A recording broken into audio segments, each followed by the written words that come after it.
Mary Sound Studio. It's the Murder Mike Show with your hosts, Murder Mike.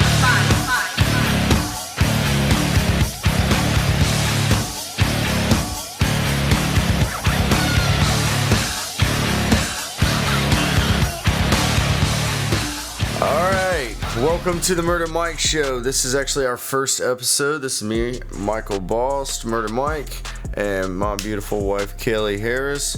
So, this is our first episode, and we were trying to come up with topics on what to do the first episode on. So, we have this little running joke around the house that I've been thinking about all day. And for one, Miss Kelly Harris, will you say hi? Hey, y'all. All right. Well, you can tell she's Southern. All right. So anyway, babe, this is going to be the topic for tonight's discussion. So you already got it picked out. Oh yeah, it's already in my head. I just didn't want to tell you before we started recording. I hate you because you probably know that I'm going to say no. Oh, there's no saying no. It's still a conversation. It's the topic. I quit. No, you can't quit. Okay, so anyway, the topic of tonight is paradoxes. No! I am not going down this wormhole. No.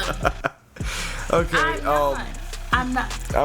I'm sure a lot of listeners probably like paradoxes, and there's a billion of them out there. I can tell you one listener who doesn't. Well, come on, let's explore some. I know. In the past, I've told you a few of them, right? Yes, the man in the boat, blah blah blah, 100 planks, and Jesus Christ. So I mean, let's tell our listeners the paradox. I'm not repeating Okay. that. Okay. Well, all right. Let's tell the listeners the paradox. Here it goes. It's called.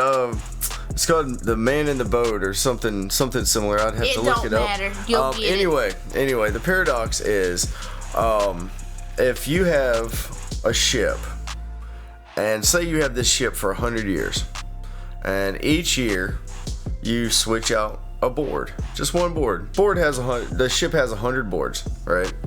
And each year you switch out a board. For a new board, right? For a new board, right? But you save your old ones. At the end of the 100 years, you have all these old boards and you decide to build a ship. Which is the new ship and which is the old one? The one you built out of the old boards, or the one you built with the old ship that you replaced with new boards? This is stupid. Y'all should see her face. This is awesome. I'm driving her crazy right now. Yeah, my skin is crawling, but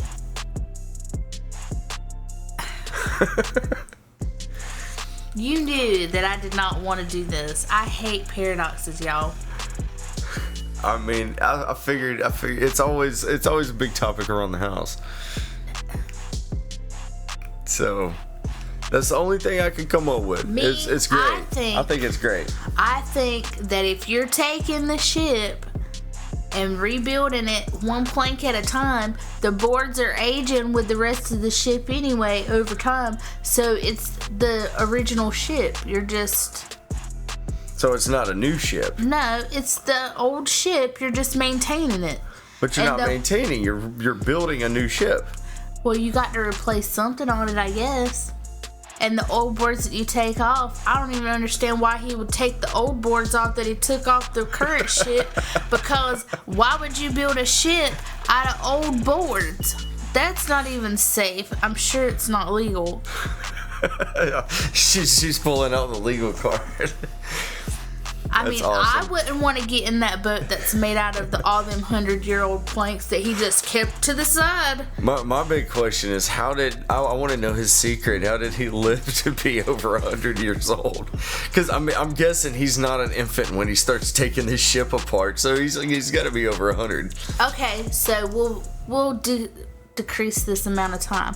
Let's say he replaced a board every month. Okay. It'd still be the same thing. Why would you hold on to those boards?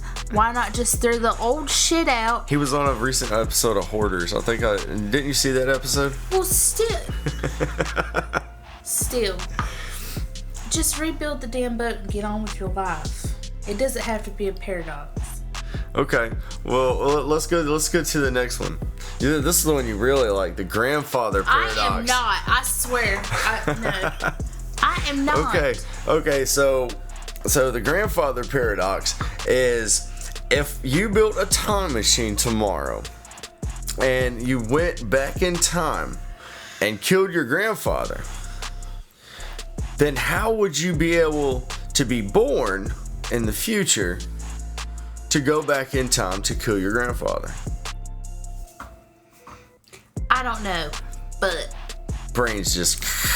Here's what I think. If you can build that time machine, you can take all... You need to take yourself. If you're thinking about going back in time and killing your grandpa, he must have been a bad person anyway. Y'all all get in this time capsule or whatever. Y'all meet up at this said place in time, back in time. Okay. And y'all just blow each other up and just be the end of that bloodline. And then there's no more paradox. Just go ahead and kill all y'all, and then y'all are done. Nobody's coming back to the future. Nobody's going back to the past. That's it. But there's still the present version of you. The future version that went back in time. Take the past one, the present one, let them all meet up. like some Bill and Ted. Yeah, like just go collect everybody. Get them all. Get them all in one room. And, I don't know, do something. Gas chamber them. Set it on fire. Damn. I don't know. You're going pretty crucial in this. Magical Kool-Aid. What's in magical Kool-Aid? I don't know. Same thing. Tell the listeners what's in magical Kool-Aid. I don't know, but it killed like hundreds of people on that damn. Oh, and that cult. Yeah, the cult. It worked pretty good. All but one survived, and I don't know how they did that. He didn't drink it. That's what it was. Okay, so everybody, the recipe for magical Kool-Aid. Maybe that's how that paradox come along. The recipe for magical Kool-Aid is 2 packets of Kool-Aid, 7 cups of sugar, 3 grams of cyanide, and 16 hits of LSD. I'd take it if I had to choose. Yeah. What versus a paradox? Yeah. Give me the Kool-Aid. You got some? No. I haven't seen cyanide in a long time. A rat poison. You want a pack? No. We can whip this Wait up. a minute. So you mean to tell me that cyanide has stood the test of time longer than LSD? Yeah. That's horrible. That says something about our society right there. I'd take LSD over cyanide any day. I don't know. Mix them together. See what you get. No. I think I'm good on that. I think I'm really good on that. I don't want to do no more paradoxes. Okay, so what do you have in mind? I don't know. Anything but that. Anything but that. Oh, I saw something on Facebook the other day. We can touch on that. It's pretty much completely left field, different subject. Men's rompers. Men's rompers? Yeah. You ain't a man if you wearing a romper. That's like a giant baby. Oh, and some of them even had flowers on them. Giant baby. Babies. Giant man babies. You hear them? Babies. Giant man babies. We'll just call them millennials. Yeah. We'll just give them some fresh scent aloe for their hands and a romper and some baby and an iPhone and let their daddy buy them a car. Oh yeah. I wish my dad would have bought me a car. Yeah. Well, I did get a little bit spoiled. My mom bought me my first car. It was a piece of shit though. You know what? And I had to get a job to pay for the gas and the insurance, and she wouldn't let me have it until I learned how to do an oil change, and like it was my car, that was my responsibility, and the only way I could keep the car is to keep up with the car. So, but yeah, men's rompers, I hope that fashion dies as soon as it started. Another thing I saw recently was, and I think you saw this too, was I guess hairy nostrils. Oh yeah, they're putting what they're doing is they're taking the eyelash extensions, like the false eyelashes, and putting them around the rim of their nose to make their nose hairs look stylish. That's the stupidest thing I've ever heard. You know that has to itch. Yeah, I'm sure it probably doesn't feel coming out either, because the glue you use on those things are pretty strong. Yeah, I mean, it stays on an eyelash for weeks at a time. I mean, it's meant to be glued to hair. Yeah, and what if you have a cold? You've got a snotty eyelash. Hopefully there's not a bunch of women walking around with eyelash nostrils while they have a flu. You already know there's some idiot walking around with nostril lashes. That's what we're going to call them, nostril lashes. Saying, oh, I saw this on Facebook, so I have to do it too. Yeah. Well, I mean, when we were kids, it was don't believe everything you saw on TV. But apparently nowadays, it's you have to follow what you see on Facebook. This isn't Facebook, but I saw something on YouTube that I think is really neat. What's that? It's not dumb. Okay. Hot food vending machines like they have overseas. I know we have some of them here, but not to that extent. Like this comes out like a fresh grilled cheese. Oh wow. And like homemade ramen. And then they had like one that shot out pretty much like a bologna egg and cheese. They had a ham and cheese. They had like soba noodles, ramen noodles. We need those here. Yeah. And then they had one that even had like hard-boiled eggs. I don't know if I'd trust that out of a vending. Like how long is it? I'm pretty sure the machine doesn't boil eggs. Actually, it's loaded every few hours. They have workers there because I guess they're really... Well, if it's loaded every few hours, why not just go to a restaurant and get a damn boiled egg? Because it's convenient. It's like in the middle of like maybe a city where there's a lot of workers. You don't have a lot of time. You got 30 minutes for lunch break. You pop in $3 and bam. Yeah, I could see that. I think China does a lot of that stuff. Yeah, that's where it was. China has the best stuff. They really do.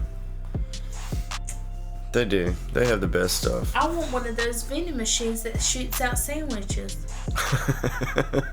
You do. Me on the weekends. Give me $3. Shit. No, I'm serious. Like, this sandwich, and I mean, it wasn't even a regular size sandwich.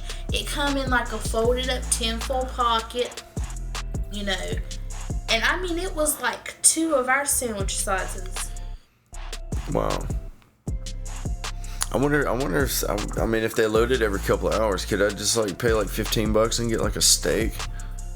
I don't know, but they pretty much had like, he went around from vending machine to vending machine, and anything that you wanted to eat.